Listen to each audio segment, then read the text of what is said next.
des moments de louange.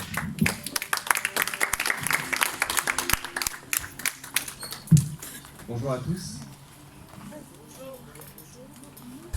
Avant de commencer, j'ai vraiment à cœur, je veux avoir une pensée particulière pour ce qui est en train de se passer tout de suite à l'heure qu'il est à Londres avec le ministère du pasteur Chris. Père, je te prie pour bénir cet événement. Jésus, vraiment, bénis tous tes ministères, tous ces jeunes qui sont partis pour prendre encore plus, pour évoluer, Seigneur, pour revenir avec une onction d'aigle. Père, je te prie particulièrement, car ma volonté ce matin, Père, je veux qu'il y ait un pont entre cet événement, entre cette réunion et notre église ce matin. Père, crée un pont spirituel. Envoie ton onction, Père, que nous puissions avoir la même onction qu'il y a sur cette grande église, sur cet homme de Dieu, Père. Je prie pour que nous soyons l'église du réveil en Normandie. Père, je prie pour que cette onction vienne ce matin et reste dans ces lieux. Père, merci pour ce message. Jésus, je te prie afin que tu envoies vraiment tous tes anges, toute ton armée d'anges dans ce lieu ce matin. Merci Père. Amen.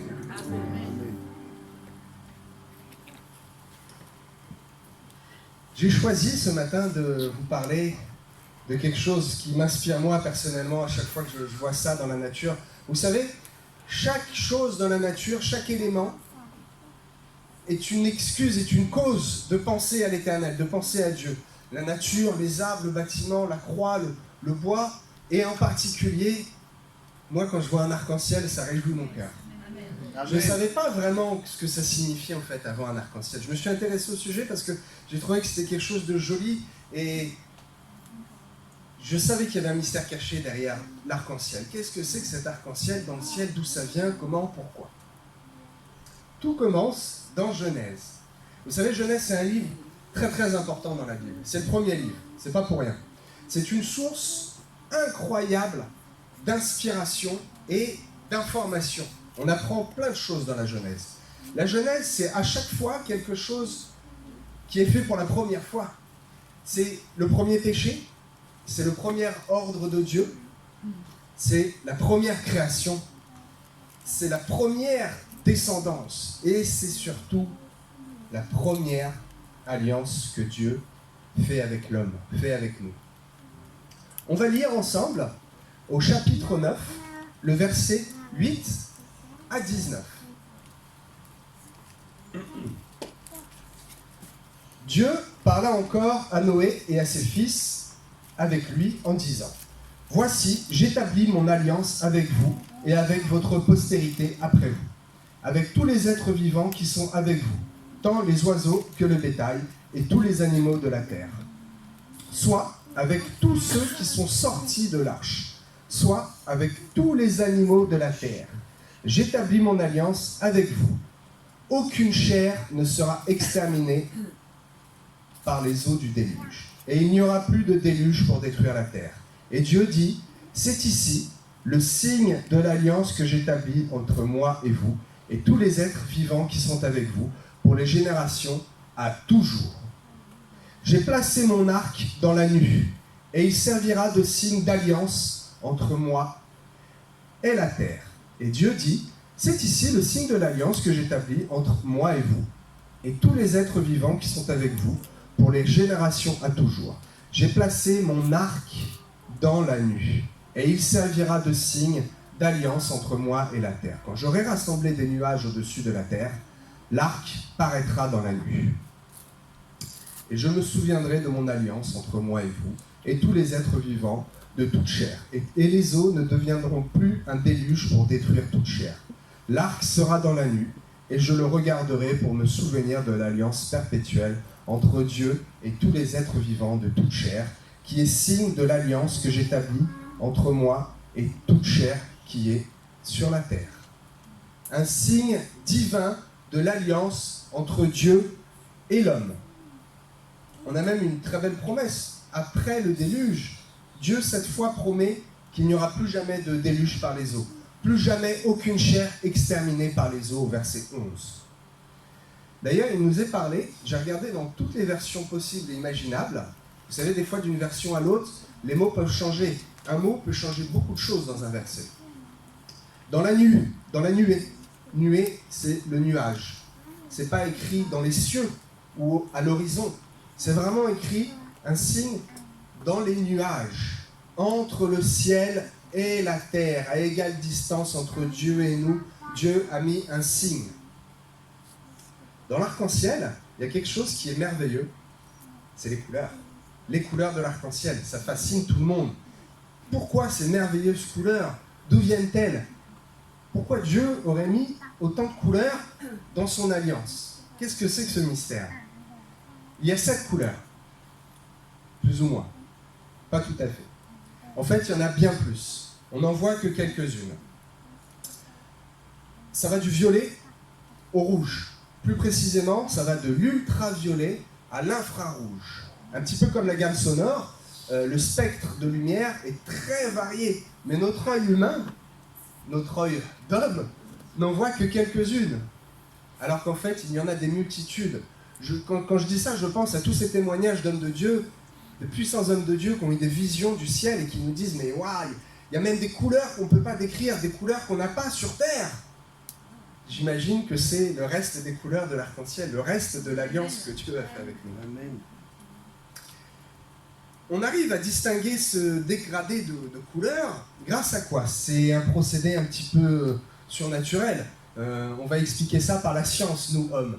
Mais qu'est-ce que la science? Dieu a créé la science, Dieu a créé les molécules, Dieu a créé les équations, Dieu a tout créé. Dieu nous a laissé en héritage cet arc-en-ciel. C'est quoi? C'est la lumière du soleil qui passe à travers une molécule d'eau. C'est un petit peu la lumière de Dieu, la lumière du ciel qui passe au travers l'eau. L'eau, dans la Bible, c'est vraiment un signe d'abondance, de vie, de bénédiction. Donc Dieu nous a fait une alliance tellement belle qu'elle est scellée dans la lumière du ciel et dans l'eau de la bénédiction. Amen, vous vous rendez compte? Vous remarquerez d'ailleurs que l'arc-en-ciel n'a ni commencement réel ni fin. Hein? Quand on était enfant, on se souvient tous avoir cherché le pied de l'arc-en-ciel, avoir couru vers l'arc-en-ciel. On n'y arrive jamais, l'arc-en-ciel est toujours loin. L'arc-en-ciel n'a ni commencement ni fin, un petit peu comme l'alliance que Dieu a fait avec nous. Elle n'a ni commencement ni fin. C'est une alliance éternelle. D'ailleurs, il paraît-il, ça m'est jamais arrivé, mais paraît-il que quand on regarde un arc-en-ciel vu du ciel, vu d'un avion, d'un hélicoptère, ça n'a plus vraiment la forme d'un arc, ça a la forme d'un cercle, ça a la forme d'une alliance. C'est pour ça qu'on dit vraiment l'alliance que Dieu a fait avec nous. Ce n'est pas un pacte ou un autre mot. Le mot choisi, c'est vraiment alliance. L'arc-en-ciel représente également le reflet de la gloire de Dieu. Si vous lisez Ézéchiel au chapitre 1, verset 28, vous en apercevrez. On en parle également dans l'Apocalypse comme étant le trône de Dieu.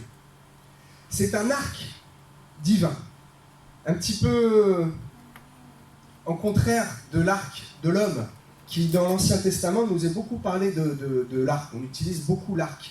Mais nous, on l'utilise pour quoi? On l'utilise pour détruire, on l'utilise pour être violent. Alors que l'homme qui est sous l'alliance divine, l'homme qui est sous l'arc de Dieu, lui ne s'en remet pas aux armes, mais il place totalement sa confiance en Dieu. Vous pourrez le lire au psaume chapitre 44, verset 7. Je vous laisse noter les références pour lire ça chez vous. Au chapitre 9, verset 1, Dieu renouvelle sa bénédiction. Il la renouvelle, puisqu'il a déjà fait une alliance, une première bénédiction. Soyez féconds, multipliez-vous avec Adam et Ève. Mais là, il renouvelle encore sa bénédiction. Soyez féconds, dominez sur les animaux. Il nous remplit encore une fois de sa grâce, comme Adam et Ève, au verset 28 du chapitre 1. Dieu a déjà épargné l'homme par 2 fois.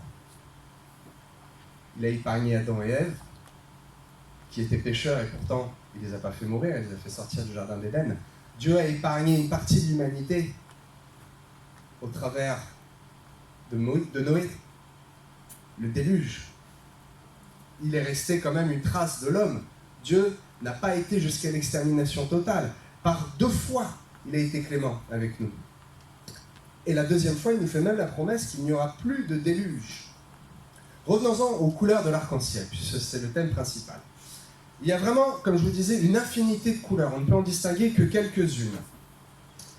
On parle de 7 couleurs. Mais en réalité, si vous regardez bien, il n'y a que 6 couleurs. 3 couleurs primaires, 3 couleurs secondaires. La 7e couleur, baptisée indigo, c'est un petit peu une couleur un peu bizarre. C'est comme quand on parle en décoration de couleur taupe. Qu'est-ce que c'est couleur taupe? Ça n'existe pas. Qu'est-ce que c'est l'indigo finalement? L'indigo, c'est un peu un mélange de toutes les couleurs. C'est une couleur un peu confuse. En fait, cette 7e couleur a été inventée à l'époque par Newton, puisqu'il voulait faire correspondre, il voulait donner à l'arc-en-ciel un aspect un petit peu mystique. Il voulait faire correspondre les 7 couleurs, alors qu'il n'y en a que 6, aux 7 notes de musique, aux 7 jours de la semaine. À l'époque, on n'avait découvert que 7 planètes, donc ça correspondait aussi aux 7 planètes. Mais en fait, il n'en est rien. S'il devait y avoir une 7e couleur, regardez bien un arc-en-ciel. La dernière couleur, vous allez voir un arc très fin, blanc. Blanc, c'est le symbole et le signe de la pureté dans la Bible. Il y a quelque chose d'étrange et qui m'a frappé dans l'ordre des couleurs. Dieu ne fait rien par hasard. Il y a toujours une raison, il y a toujours un motif. Je pense que cet arc-en-ciel, avec ce dégradé de couleurs, c'est un petit peu une histoire qui nous est racontée. Un message caché. D'ailleurs, il y a toujours sur Terre un moment où quelque part, il pleut avec du soleil. Il y a toujours en permanence un arc-en-ciel sur Terre. Il y a toujours en permanence un arc-en-ciel pour nous rappeler cette alliance magnifique. Bien, allons un petit peu plus loin. Est-ce que vous voulez bien que le Saint-Esprit vous fasse une révélation ce matin avec ces couleurs? Qu'est-ce que c'est que cet arc-en-ciel? Pourquoi tant de couleurs? Pourquoi ces couleurs? Pourquoi cet ordre? Vous me suivez? Allez, on va avancer un petit peu plus loin. La première couleur, c'est le violet. Puis le bleu, le vert, le jaune, le orange, le rouge. Et pour finir, ce petit arc tout fin qui nous donne une promesse à venir, le blanc. La première couleur, le violet, ça représente, si on prend dans un ordre chronologique, la création. La première chose que Dieu a fait au chapitre 1, verset 1 du premier livre, la Genèse.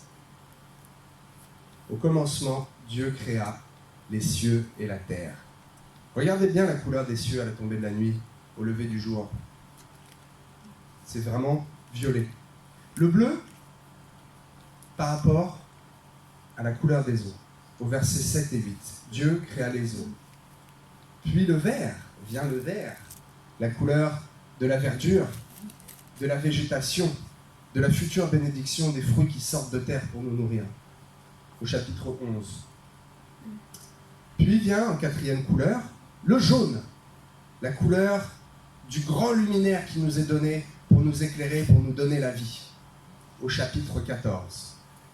Puis, 6e couleur, le rouge, la couleur du sang, la couleur de la création, la couleur de la vie, au chapitre 24. Est-ce que tout le monde a bien suivi? Il ne manque pas la 5e couleur? Le orange. Le orange. Que veut bien vouloir dire cette couleur? On est passé du verset 14 au verset 24. Entre deux, on a cette couleur orange de l'arc-en-ciel. Entre le jaune et le rouge, le orange n'est ni jaune ni rouge, c'est un petit peu un mélange des deux. Quand on suit l'ordre chronologique, le 5e jour, après le 4e qui est le jaune, la création du grand luminaire, qu'est-ce qui se passe le 5e jour? Qu'est-ce que Dieu crée au 5e jour? Dieu crée les grands poissons, les animaux de la mer. Pourquoi le 5e jour? Le 5e jour, la création n'est pas encore achevée. La création n'est achevée qu'au 6e jour. La couleur rouge, le sang, la création de la vie, la création de l'homme à l'image de Dieu. Puis après, le blanc, l'aboutissement de la promesse, la pleine vie auprès de Christ pour l'éternité. Le signe de l'alliance formidable. Toutes ces couleurs ont une signification, l'ordre a une signification. Mais alors, quel est le mystère de ce 5e jour? Pourquoi la couleur orange? Pourquoi les poissons au 5e jour? Je vais vous dire quelque chose de très simple, mais il m'a fallu une révélation pour percuter. Quels sont les animaux qui ont été emportés dans l'arche? Vous faites la rémunération, on imagine tous les animaux, les rampants, il y a même eu des oiseaux. Est-ce qu'il y avait un aquarium dans l'arche? Où sont les poissons? Où sont les grands poissons que Dieu a créés au 5e jour? Ils sont dans l'eau. Ils sont restés dans l'eau. Dieu a épargné au 5e jour les grands poissons. La couleur orange. Dieu au 5e jour crée ces grands poissons qui vivent dans les abîmes et qui choisit de préserver du déluge. Au 6e jour, Dieu crée l'homme, pécheur, mais pardonné et sauvé également du déluge. Orange, rouge. Le 7e jour, la couleur du repos. Le 7e jour, Dieu se repose. C'est un jour béni et sanctifié. Genèse chapitre 2, verset 1. C'est une promesse de la vie éternelle. Comprenez-vous où je veux en venir? On a le orange, la création des grands poissons qui sont gardés, qui sont épargnés de Dieu. Le rouge, la couleur du sang, la création de l'homme. L'homme épargné par Dieu également. Qu'est-ce qui vient ensuite? Cette promesse prophétique. Qu'est-ce qui vient après? Le blanc, le jour du repos, le repos éternel, cette grande bénédiction avec Dieu au ciel. Je pense que nous sommes entre ces deux périodes, entre le rouge et le blanc, ces deux merveilleuses couleurs de l'arc-en-ciel. Cette alliance est une promesse de bénédiction et de grâce. Dieu a toujours été bon avec l'homme. Pensez-vous que les grands poissons, qui ne sont que des poissons, ont été graciés? Adam et Ève ont été graciés. Nous avons été graciés. Noé a été gracié, lui et sa descendance, nous après. Croyez-vous vraiment que Dieu est un Dieu injuste, un Dieu qui châtie et qui se plaît à notre malheur? Bien sûr que non. Nous sommes faits pour une vie de bénédiction, une vie de gloire, une vie de grâce avec le Seigneur dans notre vie, vers un jour meilleur, vers un jour infini de repos et de pureté. Louez l'Éternel, rendez-lui grâce, vivez selon son esprit, ayez une vie d'abondance et de bénédiction dans ce 6e jour, avant le 7e jour, jour de repos et d'éternité. Amen. Merci. Amen.